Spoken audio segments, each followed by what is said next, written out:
Well, it is going to be a mild week for the inland Northwest. That's right. And get this, everyone, we might actually see some sun. Woohoo, I'm looking forward to it. I know, same here. So let's get right to meteorologist Jeremy Lagu with a look at the forecast. And hey, TGIM, Jeremy. TGIM is right. That's what we say. That's Happy it. Monday morning, everybody. Thanks for joining us early on this Monday morning.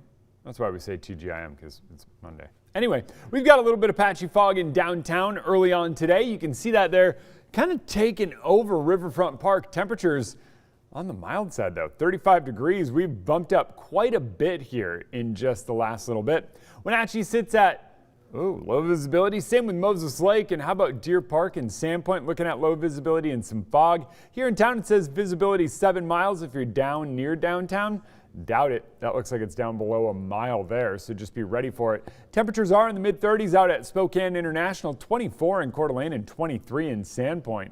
It all depends on where you are this morning. Things are starting to change and shift due to a little bit of wind moving in. So we'll see a little bit of wind throughout the day today. A little bit of cloud cover overrunning some of that fog, but our overall weather pattern is going to start to be, I was going to say ridge out, and you were going to go, what does that mean? Basically, we are favoring more ridging as we head through the week, which means after this storm moves through, it is all about the sunshine. So today, we see a little morning cloud cover, sunshine this afternoon. Because of that, and because of our warm weather, we melt a lot of the snow and ice. We still have some, especially if you have a north-facing yard or hill or, whatever that might be. So we're going to melt some of that today. That puts moisture in the low levels of the atmosphere. We go under the ridge of high pressure, and we are back to the fog and clouds as we get into the day tomorrow. I don't think it's near as foggy or as cloudy as back in January, but what I do believe is that today offers tons of sunshine. So if you see me out just wandering around soaking in some vitamin D, well, I highly recommend you do the same. A man was killed in Spokane Valley last night. Now deputies are looking for a suspect. It happened on the 9300 block of East Montgomery Avenue. Deputies responded after receiving reports of arguing and gunshots. They also reported seeing a possible suspect running from the area. When deputies arrived, they found the man and tried to save his life, but he died at the scene. We've lived here, I think, 4 years. There was one other time that cops came out, but I haven't seen this kind of activity before.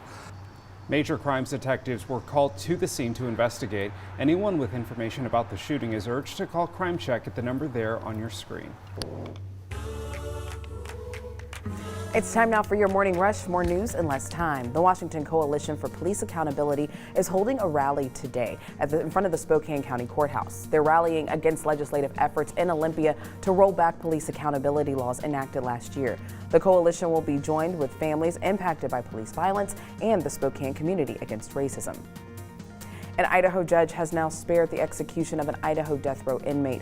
Gerald Pizzuto was given the death penalty for killing a man and a woman at a remote cabin near McCall in 1985. Last year, his lawyers asked the Idaho Commission of Pardons and Parole to spare his life, arguing that he's terminally ill and no longer a threat to anyone. Governor Brett Little denied the clemency request, but a judge overturned the death sentence.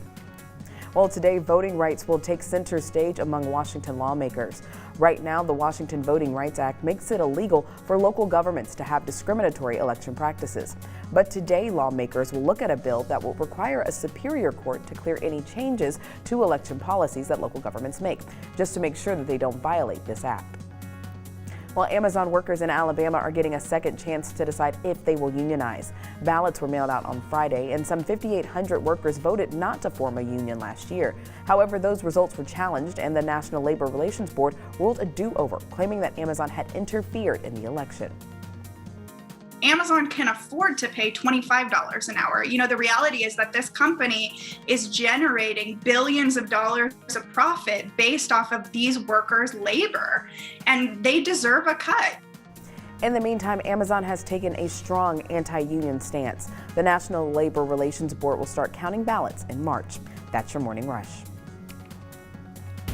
High Tide Lobster Bar is closing its doors. Owner and head chef Chad White made the announcement yesterday afternoon. He says this is because of the rising price of lobster over the next 12 months, and that's kind of what they're forecasting for lobster prices. They're closing their locations and plan to reopen it with a new concept this summer. They say they'll close as soon as they serve the last of their remaining rolls, and White did thank the community for helping them grow over the past 2 years.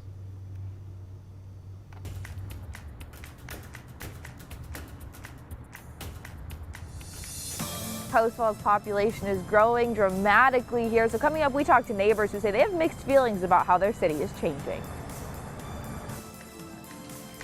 Well, and we've got a mild week of weather ahead. We're talking snow and ice melt around town. Today we see sun. Next couple of days, not so much. I'll let you know why coming up. Well, it is time for your wake-up call. The menus were released for the Inlander Restaurant Week, so we want to know what's your favorite restaurant. Okay, Channing, what's your favorite restaurant? We've got to hear it. Oh no, there's so many. Wait, So Tim, many good wait. ones. There's so many good ones. Wild Sage. Wild Sage, someone did recommend that to us this morning. So write us in and let us know what's your favorite restaurant. That's all because Inlander's Restaurant Week is coming up very soon. You're going to want to see our interview with Visit Spokane coming up in just a little bit. We're talking about the best things on the menu, the best deals, but also there's a $44 option this year. So we're excited to see what that includes, but a really great opportunity to try new restaurants in our area. You can text us anytime during our show by using the number 509-448-2000. You can let us know your favorite restaurant or where you're watching from this morning.